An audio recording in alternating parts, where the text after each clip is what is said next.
राष्ट्र सर्वप्रथम, राष्ट्र सर्वप्रथम, राष्ट्र सर्वप्रथम, राष्ट्र सर्वप्रथम। राजधानी दिल्ली में कोरोना के मामले अब दिन प्रतिदिन घटते जा रहे हैं। तो इन्हीं सबके बीच आज दिल्ली के मुख्यमंत्री अरविंद केजरीवाल ने एक प्रेस वार्ता कर कोरोना संबंधी जानकारी देते हुए बड़ा ऐलान किया है।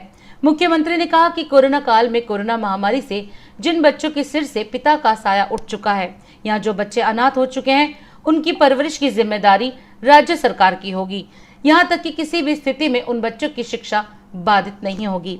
साथ ही मुख्यमंत्री केजरीवाल ने कोरोना में जान गंवाने वाले लोगों के प्रति दुख प्रकट करते हुए कहा कि जिन बुजुर्गों के कमाने वाले बच्चों ने कोरोना में जान गंवाई है, उन बुजुर्गों का भी खर्च दिल्ली सरकार उठाएगी।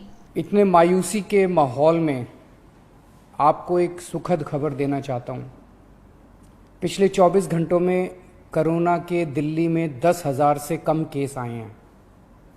पिछले 24 घंटों में लगभग 8,500 केस आए हैं दिल्ली में। पिछले कई दिनों से दिल्ली में बहुत ज़्यादा केस आ रहे थे। 20 अप्रैल को तो 28,000 से भी ज़्यादा केस आए थे। आज 8,500 केस आए हैं। कई दिनों में पहली बार 10,000 के नीचे केस आए हैं। दिल्ली में संक्रमण दर भी काफ़ी कम हो गई है। पिछले 24 घंटों में संक्रमण दर केवल 12% रह गई है। संक्रमण दर का मतलब अगर हम 100 लोगों का टेस्ट करते हैं तो उसमें कितने लोगों को कोरोना मिलता है। ज़्यादा संक्रमण दर का मतलब होता है कि कोरोना बहुत ज़्यादा फैला हुआ है। आज ये संक्रमण दर केवल 12% आई है।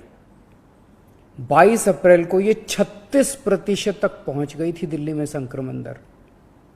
इसका मतलब दिल्ली में अब काफ़ी कम लोग बीमार पड़ रहे हैं। अस्पतालों में भर्ती लोगों की संख्या भी अब काफ़ी कम हो गई है।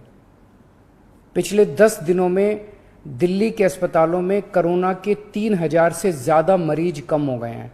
यहाँ की 3,000 बेड खाली हो गए हैं और अब अस्पतालों में बेड मिलने में परेशानी नहीं हो रही है। हालांकि एक बात देखने में आई है कि आईसीयू के बेड अभी भी भरे हुए हैं।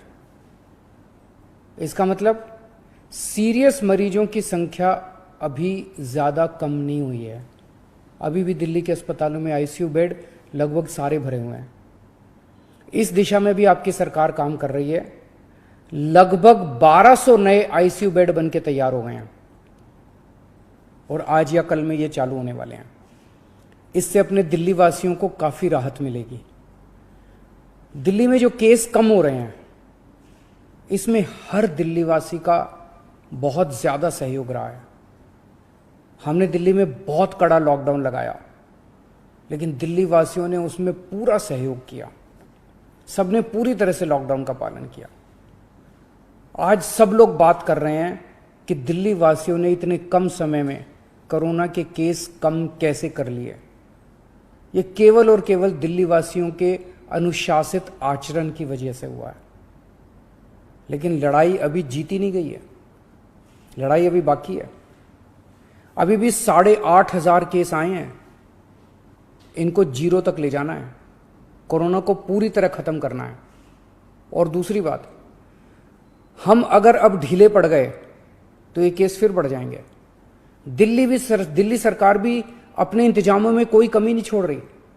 हम अभी और नए ऑक्सीजन बेड बना रहे हैं। ऑक्सीजन के कई हजार सिलेंडर खरीद रहे हैं।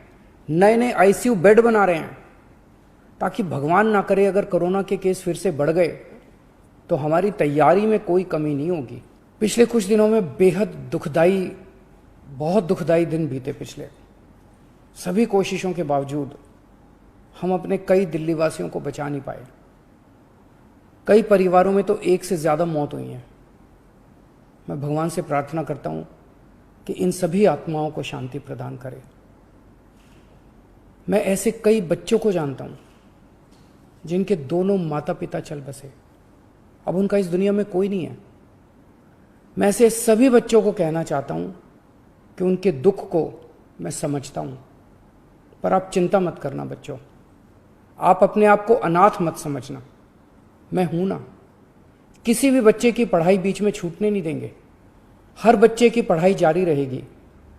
हर बच्चे की पढ़ाई और उन बच्चों की परवरिश का खर्चा सरकार उठाएगी। ऐसे सभी परिवार जिनमें कमाने वाले व्यक्ति की मौत हो गई, उनकी मदद सरकार करेगी।